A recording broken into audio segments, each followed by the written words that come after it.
हमारे पड़ोसी मुल्क भारत की राजधानी नई दिल्ली 1980 की दहाई तक मिडिल क्लास लोगों का शहर माना जाता था। इस शहर के इर्द गिर्द बहुत से गांव आबाद थे और इन देहातों में गुर्बत और अफलास के अंबार लगे हुए थे। 80 ही की दहाई में भारत की मुईशत ने टेक ऑफ का आगाज करना शुरू किया। 1990 की दहाई में शाइनिंग इंडिया का आगाज हो गया। भारत में हजारों की तादाद में फैक्ट्रियां लगना शुरू हुई, सरमायाकारी बढ़ी, स्टॉक एक्सचेंज ने तरक्की करना शुरू की, भारतीय रुपया मजबूत हुआ और भारत दुनिया के एक्सपोर्ट करने वाले ममालिक में शामिल हो गया। इस कामयाब होती मुईशत के असरात दिल्ली तक भी पहुंच गए। दिल्ली दारुल हुकूमत होने के बावजूद एक छोटा सा शहर था और ये शहर खरबों रुपए का दबाव बर्दाश्त न कर सका। लिहाजा शहर की प्रॉपर्टी की कीमतों में 10 गुना इजाफा हो गया। हुकूमत को जब इस चीज का एहसास हुआ तो भारतीय हुकूमत ने दिल्ली के मज़ाफ़ात में 4 बड़े और जदीद शहर आबाद करना शुरू कर दिए। ये शहर गुड़गांव, नोएडा, न्यू नोएडा और फरीदाबाद थे।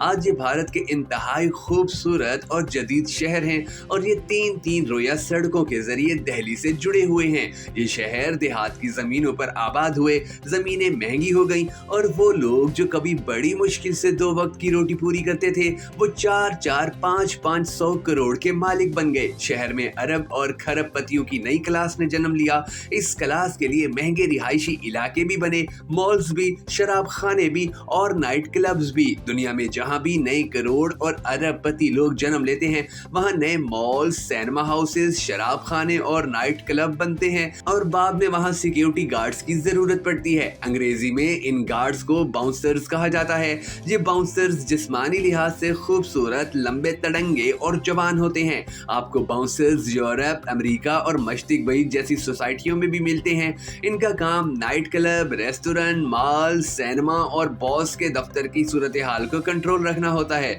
ये नापसंदीदा खवातीनों हजरात को उठाकर बाहर फेंक देते हैं। भारत में बाउंसर्स की बाकायदा कंपनियां मौजूद हैं। ये कंपनियां शादी ब्याह, बर्थडे और दफ्तरी तकरीबात के लिए आर्जी बाउंसर्स भी फराहम करती हैं और भारत में इनकी शुरुआत कैसे हुई ये भी एक अलग ही कहानी है। दरअसल आज से 15 साल पहले विजय तनवार अपने अखाड़े में शागिर्दों को कसरत करवा रहा था। दिल्ली के एक क्लब के मालिक को एक रात के लिए बाउंसर्स की जरूरत थी। वो बाउंसर्स तलाश करता हुआ असोला पहुंच गया। वो विजय के अखाड़े में पहुंचा। उसने उसका जिस्म और पर्सनैलिटी देखी और उसे एक रात के लिए 10,000 रुपए की पेशकश कर दी। विजय के लिए ये बहुत बड़ी रकम थी। उसने ये पेशकश कबूल कर ली। वो 5 नौजवानों के साथ दिल्ली पहुंच गया। क्लब में एक बहुत बड़ी तकरीब होनी थी और विजय ने उस तकरीब को सिक्योरिटी फराहम करनी थी। लिहाजा मालिक ने फी कस 10,000 रुपए के हिसाब से 60,000 रुपए उनको अदा कर दिए। उन 60,000 रुपयों ने असूला का मुकद्दर खोल दिया। विजय को बिजनेस का नया आइडिया आया। उसने रिसर्च कराई तो उसे मालूम हुआ कि दिल्ली में ऐसे दर्जनों club, discoms, mall, cinema houses और कारपोरेट ऑफिसेज हैं कि उन तमाम इमारतों को बाउंसर्स की जरूरत है। विजय ने गांव के नौजवानों को जमा किया, उन्हें नए कारोबार के बारे में बताया, अखाड़े को जिम में तब्दील किया और नौजवानों को बॉडी बिल्डिंग की तरबियत देना शुरू कर दी। असोला के नौजवान जिस्म बनाने में जुट गए। 6 माह बाद असोला बाउंसर्स की नर्सरी बन गया। आज 25 साल बाद पूरा असोला गांव बाउंसर्स बन चुका है। गांव के हर घर में कम से कम एक बाउंसर मौजूद है। ये बाउंसर दिल्ली में काम करता है और 30 से 50,000 रुपए माहाना मुआवजा लेता है।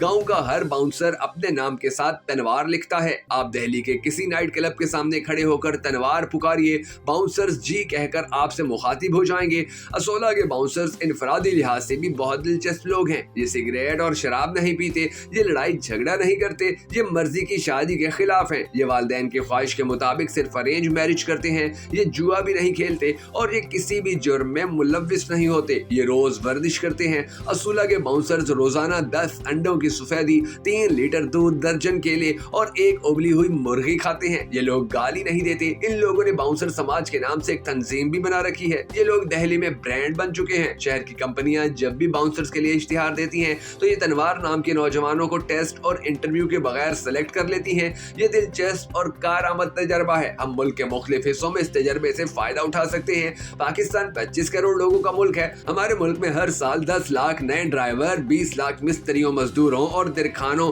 5 lakh motor mechanics, 10 lakh plumbers, electricians और पेंटर्स की जरूरत पैदा होती है। हमारे मुल्क में हर साल 7 लाख नए घरों की डिमांड पैदा होती है। हमारे 10 बरसों में सिक्योरिटी गार्ड्स की 30 लाख आसामियां पैदा होती हैं। हमारे मुल्क के हर शहर में नर्सों, वार्ड बॉयज, लैब टेक्नीशियंस और कंपाउंडर्स की हजारों आसामियां मौजूद हैं। आपको 5 स्टार होटल्स में भी अच्छे वेटर्स नहीं मिलते।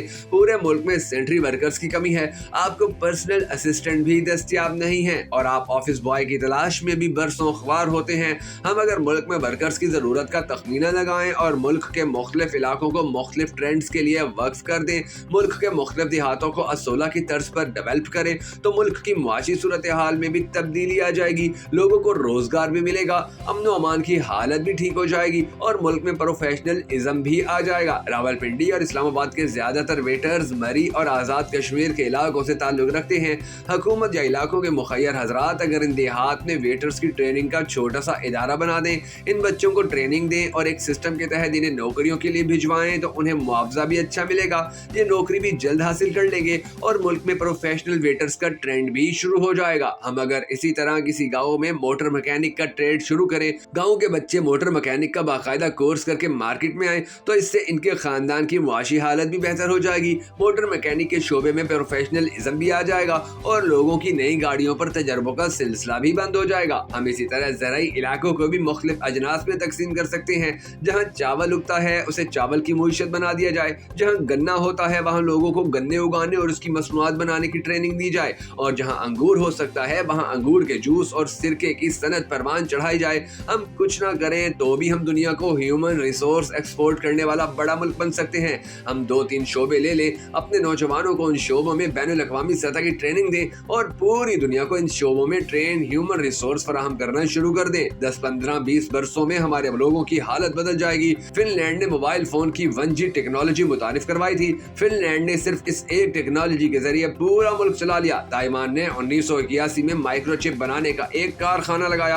आज ताइवान में 3000 कंपनियां माइक्रोचिप बना रही हैं। आप कंप्यूटर और मोबाइल कनेक्शन किसी मुल्क और किसी कंपनी का इस्तेमाल करें, लेकिन चिप इसमें ताइवान का ही होगा। ताइवान ने सिर्फ एक टेक्नोलॉजी के जरिए खुद को दुनिया के 15 तरक्की पजीर ममालिक में शामिल कर लिया। चीन के 34 सूबे हैं, ये तमाम सूबे एक एक टेक्नोलॉजी, एक एक शोबे के माहिर हैं। किसी सूबे में सिर्फ फर्नीचर बन रहा है, किसी में सिर्फ इलेक्ट्रॉनिक्स की अशिया बनाई जा रही हैं और किसी में सिर्फ टाइल्स की फैक्ट्रियां हैं। चीन आज इसी मॉडल की वजह से दुनिया की वाहिद मुआशी सुपर पावर है। अगर चीन कर सकता है, अगर ताइवान और फिनलैंड कर सकता है और अगर असोला का विजय तनवार पूरे गांव को बाउंसर्स की फैक्ट्री बना सकता है, तो हम क्यों नहीं कर सकते? हम अपने लोगों का मुकद्दर क्यों नहीं बदल सकते? दोस्तों, अगर आपको भक्कर नेटवर्क वीडियोस की ये वीडियो पसंद आई हो तो हमें सपोर्ट करने के लिए इसे लाइक और शेयर जरूर कर दीजिएगा।